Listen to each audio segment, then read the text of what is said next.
مدرب دفاعي ومدرب جبان، تمام. ولكن بطوله كاس العالم دي بالذات الماتش يعني كروش يعني. لا الماتش اللي فات بتاع ويلز قال ان هو مش مدرب جبان، هو طبيعي ان ويلز خسرنا 3 من انجلترا النهارده. استنى ويلز دي جزيره ويلز ماشي. طب ما بتلعب في كاس العالم، احنا ما بنلعبش في كاس العالم. ايوه ما انت بتوصل لكن بص، لكن حط كل حاجه نقيمها صح.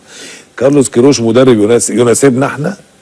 يناسبنا، هو خد جيل، ولا كواليتي اللعيبه، هو جيل متوسط مش جيل عالي في منتخب مصر، ووصل بيه لحد نهائي كاس افريقيا. طب ما كوبر وصل نهائي في 2017. طيب ما ده كان كويس برضه ان فرقه ايران احسن يعني اقصد ان احنا فرقه ايران احسن مننا يا بليغ ككوره. لا طبعا نكسب صح طبعا.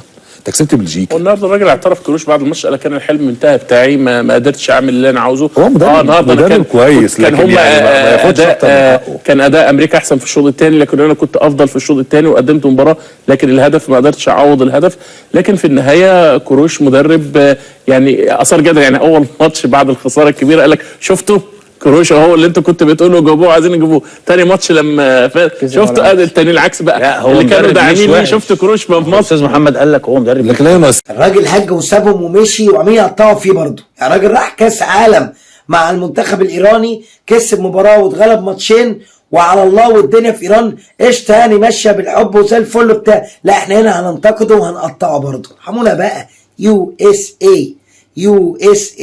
مين اللي اداك الاسم والشهره واللي انت فيه ده كله؟ هو الزمالك.